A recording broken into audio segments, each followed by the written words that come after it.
오늘 하루 기다림이 지치게 느껴지셨나요? 기도는 했지만 아무런 변화도 보이지 않고 끝없이 반복되는 일상 속에서 마음이 무너지는 순간이 있었을지도 모릅니다. 하지만 하나님은 침묵 속에서도 일하고 계십니다. 오늘은 말씀을 통해 우리의 기다림 속에 숨겨진 하나님의 신실하신 손길을 함께 나누어 보려 합니다. 오늘의 말씀 시편 40편 1절에서 2절. 내가 여호와를 기다리고 기다렸더니 귀를 기울이사 나의 부르짖음을 들으셨도다. 나를 기가 막힐 웅덩이와 수렁에서 끌어올리시고 내 발을 반석 위에 두사 내 걸음을 견고하게 하셨도다. 기다림은 말처럼 쉽지 않습니다. 특히 하나님께 드린 기도가 오랫동안 응답되지 않을 때 우리 마음은 흔들리고 때로는 하나님이 정말 나를 잊으신 건 아닐까 의심이 들기도 합니다. 시편 40편의 다윗도 그러했습니다. 기다리고 기다렸더니라는 반복된 표현 속에는 단지 며칠의 인내가 아닌 끝이 보이지 않는 절박한 기다림이 담겨 있습니다. 하지만 다윗은 포기하지 않았습니다. 그는 하나님을 향한 신뢰를 놓지 않았고 그 기다림 끝에 하나님은 그 부르짖음을 들으셨다고 고백합니다. 우리도 삶의 많은 순간에서 그렇게 다짐하지만 막상 시간이 길어지면 낙심하게 됩니다. 하나님을 신뢰하면서도 한편으론 언제까지입니까? 라는 질문이 입가에 맴돌죠. 그러나 하나님은 우리의 시간을 무시하시는 분이 아닙니다. 우리의 절망, 좌절, 지친 마음을 누구보다 잘 알고 계십니다.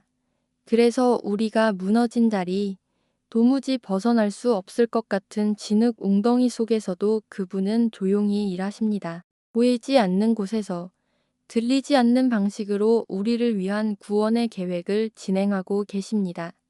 그리고 마침내 우리를 끌어올리십니다. 기가 막힐 웅덩이와 수렁이라는 표현은 단순히 어려운 상황이 아니라 사방이 막히고 한 발도 움직일 수 없는 상황을 뜻합니다. 마치 아무도 알을 꺼내줄 수 없고 희망도 사라진 것 같은 그 깊은 절망 속에서 하나님은 우리를 건지시고 흔들리지 않는 반석 위에 우리를 세워주십니다.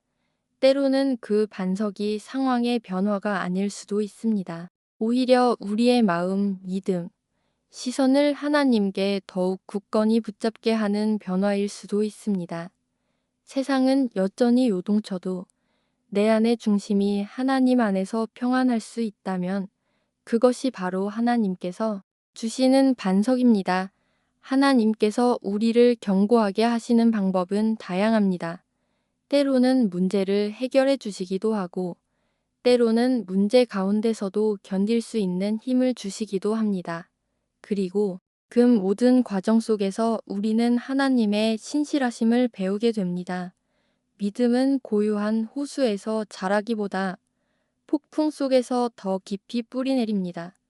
광야의 시간은 버려진 시간이 아니라 하나님이 우리를 새롭게 하시는 시간입니다. 혹시 지금 당신도 기가 막힐 웅덩이 속에 계신가요? 움직일 수도 벗어날 수도 없는 자리에서 지쳐 계신가요? 그렇다면 기억하세요. 하나님은 지금도 귀 기울이고 계십니다. 당신의 부르짖음을 듣고 계시며 당신을 향해 여전히 일하고 계십니다. 곧 당신의 발걸음을 다시 일으켜 세우실 것입니다. 그 반석 위에 서게 하실 것입니다. 그러니 오늘도 주님을 기다리는 그 믿음을 놓지 마세요.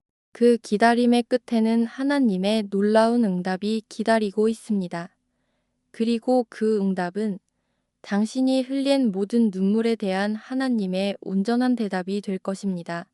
기다림의 시간 속에서 하나님은 당신을 절대 외면하지 않으십니다. 하나님의 때는 늦지 않으며 당신의 신음마저도 귀하게 들으시는 분이십니다. 믿음으로 버티는 그 시간이 곧 은혜로 채워질 줄 믿습니다. 기도드리겠습니다. 주님, 기다리는 시간 속에서 지치고 두려울 때가 많았습니다. 하지만 오늘 말씀을 통해 다시 믿습니다. 주님은 나의 부르짖음을 들으시고 나를 수렁에서 건져 올리시는 분이심을 고백합니다.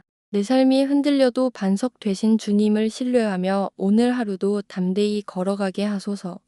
주님 안에서 기다림조차 은혜임을 잊지 않게 하소서. 예수님의 이름으로 기도드립니다. 아멘.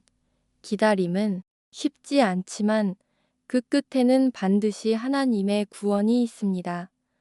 오늘도 말씀을 기억하며 하나님의 귀 기울이심을 믿고 담대히 하루를 걸어가시길 바랍니다.